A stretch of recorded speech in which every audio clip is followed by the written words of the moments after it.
અમદાવાદના ઉસ્માનપુરામાં મધરાતે એક એવી ઘટના બની જેણે સમગ્ર વિસ્તારને ધ્રુજાવી મૂક્યો।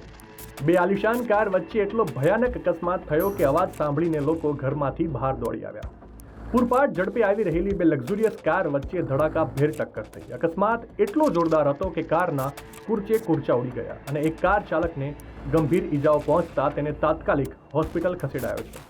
પરંતુ અસલી વિવાદ તો ત્યારે શરૂ થયો જ્યારે પોલીસે અકસ્માતગ્રસ્ત કારની તપાસ કરી। કારમાંથી વિદેશી દારૂની બોટલ મળી આવી છે। આશંકા સેવાઈ રહી છે કે કાર ચાલક દારૂના નશામાં ધૂત થઈને બેફામ ગાડી ચલાવી રહ્યો હતો। ત્યારે સવાલ બસ એ થાય છે કે આવા બેફામ બનીને ફરતા અસામાજિક તત્વો પાસે ડ્રાય સ્ટેટ ગુજરાતમાં આ દારૂ ક્યાંથી આવ્યો? હાલ ટ્રાફિક પોલીસે આ મામલે ગુનો નોંધીને વધુ તપાસ હાથ ધરી છે। ત્યારે આ ઘટના અંગે તમારો શું અભિપ્રાય છે? કોમેન્ટ કરીને જરૂરથી જણાવજો।